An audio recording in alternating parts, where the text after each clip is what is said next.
Bismillahirrahmanirrahim. Assalamu alaikum wa rahmatullahi wa barakatuh. Welcome to Iqra First Voice College.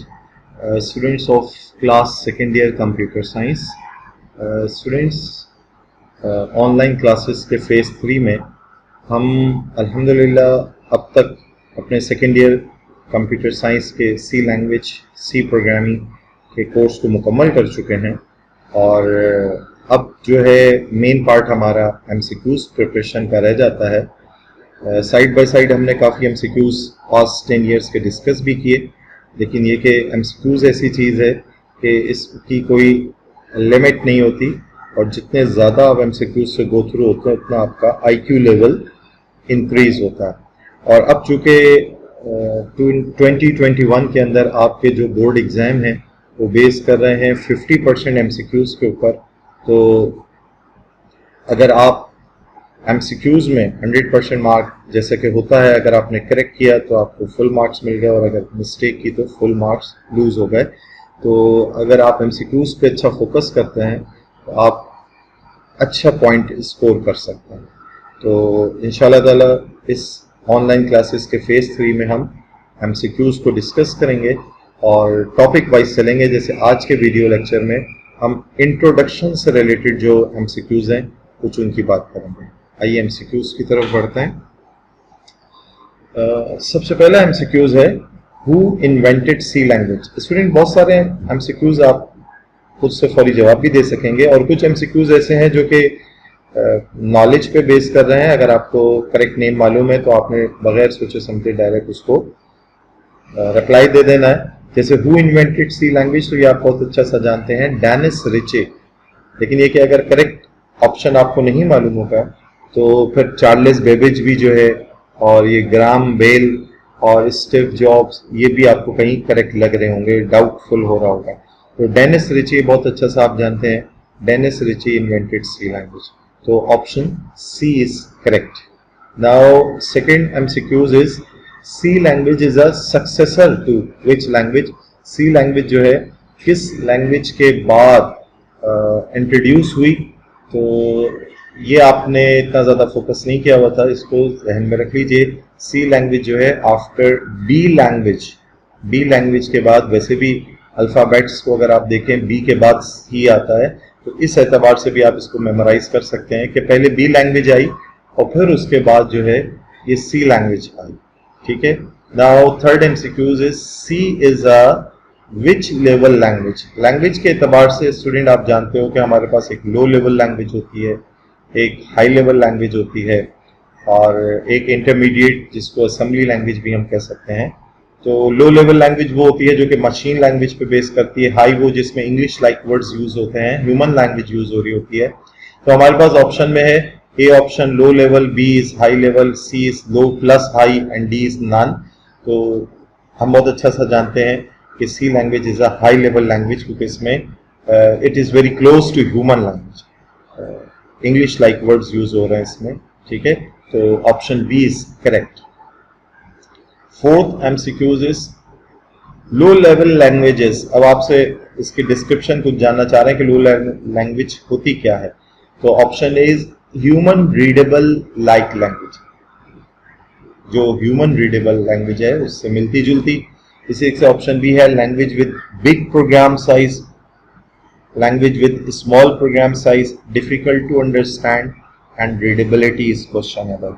तो student जैसे भी MCQs 3 में ही मैंने आपको हाई लेवल लैंग्वेज की कुछ बात बताई कि ये क्लोज टू ह्यूमन लैंग्वेज होती है, तो ह्यूमन रीडेबल लाइक लैंग्वेज है, बिल्कुल ऐसे जैसे हम ह्यूमन लैंग्वेज को रीड कर रहे होते हैं, करीब करीब ये उसी के है।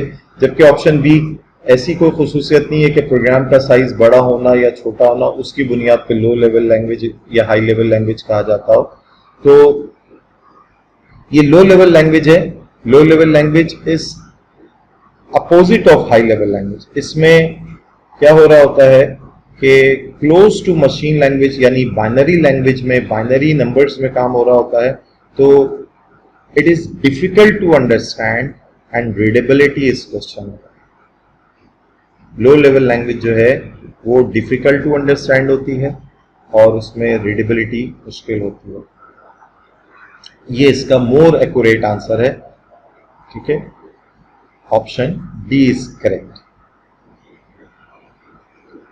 Next MCQs is high level languages. अब हाई लेवल लैंग्वेज के बारे में पता होना चाहिए. तो high level language human readable language होती है, जबकि प्रोग्राम साइज के एतबार से हम हाई और लो को नहीं क्लासीफाई कर रहे होते हैं. रीडेबिलिटी या क्लोज टू ह्यूमन लैंग्वेज है तो हाई लेवल लैंग्वेज है, और क्लोज टू मशीन लैंग्वेज है, बाइनरी नंबर्स है तो वो लो लेवल लैंग्वेज है, जैसे पिछले एमसीक्यूज में गुजरा. जबकि language which is difficult to understand and not human readable, ये भी हाई लेवल लैंग्वेज से अपोजिट बात है. High level language easy to understand and human readable होती है. तो इधर इस वक्त best fit answer is option A. आप ऑप्शन ए को करेक्ट कहेंगे. नाउ एमसीक्यूज नंबर 6 थोड़ा सा टेक्निकल है. कहते हैं विच programme outputs hello world. Hello world, इसमें कौन सा प्रोग्राम जो है वो आउटपुट जनरेट करेगा. अगर आप ए बी सी डी में छोटे छोटे स्मॉल कोड को देखें तो आपको ए ऑप्शन में नजर आ रहा है स्कैन एफ की कमांड. मेन के फंक्शन की बॉडी के अंदर स्कैन एफ की कमांड लिखी हुई है. तो हम जानते हैं कि स्कैन एफ तो इनपुट कमांड है, आउटपुट कमांड नहीं है. तो ऑप्शन ए तो ठीक नहीं हो सकता. ऑप्शन बी को अगर हम देखें तो प्रिंट एफ हेलो वर्ल्ड, ये किसी हद तक दुरुस्त लग रहा है, लेकिन हम जरा ऑप्शन सी और डी को भी डिस्कस कर लेते हैं. ऑप्शन सी में प्रिंट लिखा हुआ है हेलो वर्ल्ड, तो हम जानते हैं कि ये तो सिंटेक्स एरर है, प्रिंट एफ होना चाहिए था, ये सिंटेक्स एरर है. इसी तरीके से ऑप्शन डी को अगर हम देखें तो स्कैन एफ, वैसे तो स्कैन एफ वाला ऑप्शन भी करेक्ट नहीं है, लेकिन यहां तो फिर भी स्कैन लिखा हुआ है, तो ये भी एक सिंटेक्स एरर है, और option D is also not correct. तो option B is correct over here कि प्रिंट एफ हेलो वर्ल्ड, ये वो प्रोग्राम है जो कि हेलो वर्ल्ड का पैगाम स्क्रीन पे डिस्प्ले करेगा. So option B is correct. Now 7th MCQs is C is a dash type of programming language. C किस किस्म की प्रोग्रामिंग लैंग्वेज है. क्या ये ऑब्जेक्ट ओरिएंटेड है, क्या ये प्रोसीजरल है, क्या ये बिट लेवल लैंग्वेज है, क्या ये फंक्शनल है. तो अच्छा सा मेमोराइज कर लीजिए कि C is a procedural language. इसके अंदर हम एक छोटे छोटे प्रोसीजर्स की शक्ल में सब टास्क जो है उसको लिख रहे होते हैं, और वो एक प्रोसीजर यानी सीक्वेंस को अडॉप्ट करते हुए आउटपुट जनरेट करता है. ऑब्जेक्ट ओरिएंटेड जो है वो C का एडवांस वर्जन C++ है. ठीक है, और तो ऑप्शन बी इज करेक्ट. और इसकी एक्सप्लेनेशन में आपके जहन में होना चाहिए कि C is a procedural language. It is written in a number of steps में बात लिखी जा रही होती है, वन आफ्टर अनदर प्रोसीजर्स या स्टेप्स लिखे जा रहे होते हैं. And logic is clearly depicted in the program. Procedural language is also called imperative language भी इसको कहा जाता है, जैसे कोबोल और बेसिक वगैरह होती थी. बेसिक आपने क्लास 9 के अंदर पढ़ी थी. ठीक है, तो next MCQs is C language was invented in which laboratories. ये आपको वही वाली बात, नॉलेज वाला एमसीक्यूज है, इसको आपने मेमोराइज ही करना है कि सी लैंग्वेज जो है AT&T's बेल लेबोरेटरीज के अंदर न्यू जर्सी यूएसए के अंदर डेवलप हुई थी, इन्वेंट हुई थी. तो AT&T Bell laboratories option C is correct. अब Unilever labs, IBM labs, Verizon labs, ये सब इनकरेक्ट हैं.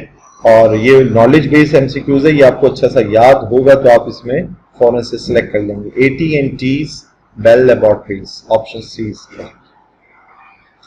Next MCQs is BCPL language is also called BCPL Basic Combined Programming Language. ये इसमें से कौन सी लैंग्वेज है जो BCPL कहलाती है. तो C, B, D या none. तो none is correct. इनमें से कोई भी लैंग्वेज BCPL नहीं कहलाती.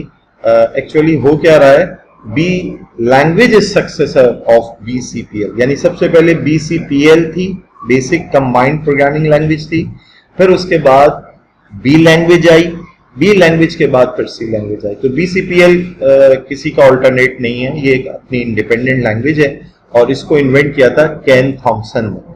इसके बाद स्टूडेंट एमसीक्यूज नंबर 10 की अगर हम बात करें तो C language was invented to develop which operating system. एक बहुत अहम एमसीक्यूज है.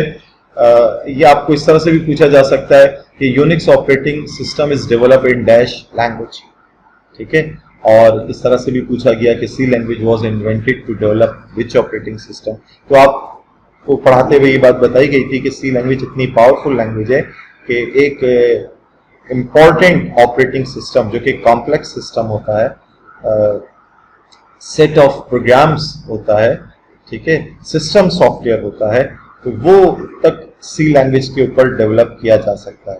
तो आप इसकी पावर का अंदाजा इससे लगा सकते हैं। तो C language was invented to develop the invented which operating system, Android नहीं है, ठीक है, एंड्रॉइड ऑपरेटिंग सिस्टम आप स्मार्टफोन्स में यूज कर रहे होते हैं, लाइनेक्स नहीं है, यूबंटू नहीं है, Unix is the right choice.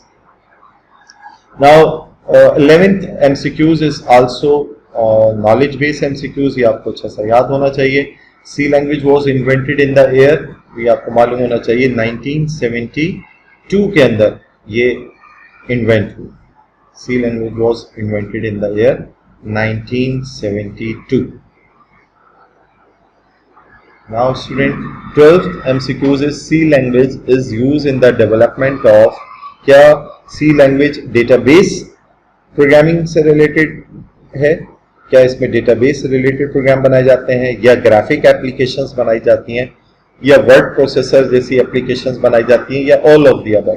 तो स्टूडेंट अपनी नॉलेज में इजाफा कर लीजिए कि C language is a powerful language that is develop to program database programming, graphic base application, word processing से रिलेटेड एप्लीकेशंस भी इसमें डेवलप की जा सकती हैं। So all of the above is the correct choice. C language में इन तीनों कैटेगरीज से रिलेटेड प्रोग्राम्स बनाए जा सकते हैं। 13th in the last MCQs of today's introduction class is a C program is a combination of, एक C program जो है क्या उसमें स्टेटमेंट्स होती हैं, कॉम्बिनेशन ऑफ स्टेटमेंट्स होता है, फंक्शंस होता है, वेरिएबल्स होता है, या ऑल ऑफ द अबव होता है। तो स्टूडेंट आपने पूरे साल जो प्रोग्रामिंग प्रैक्टिस की उसमें आपने जाना कि सी लैंग्वेज एक तो set of step by step statement को प्रोग्राम कहते हैं, तो स्टेटमेंट्स का कॉम्बिनेशन तो होता ही है, ऐसे ही फंक्शंस भी उसमें यूज हो रहे होते हैं, और किसी भी छोटे से छोटे सी प्रोग्राम के अंदर एक फंक्शन मेन ये तो लाजमी यूज होता ही है। ऐसे ही वेरिएबल्स का भी अच्छा खासा इस्तेमाल हो रहा होता है। तो एक सी प्रोग्राम जो है is a combination of statements, functions, variables, इन सब का कॉम्बिनेशन होता है। So all of the above is the correct choice. तो स्टूडेंट ये तो थी आज की इंट्रोडक्शन वाली क्लास। इसमें आपने देखा कि किस तरह से हम MCQs को डिस्कस करेंगे। इंशाल्लाह ताला वक्त के साथ साथ जैसे जैसे हमारे बुक के यूनिट्स हैं उसके एतबार से हम पहले MCQs को कवर करेंगे, फिर इंशाल्लाह ताला मिक्स MCQs को भी इंशाल्लाह ताला डिस्कस किया जाएगा। जज़ाकल्लाहु खैर, सी यू नेक्स्ट टाइम इंशाल्लाह। अस्सलामु अलैकुम व रहमतुल्लाहि व बरकातुहू।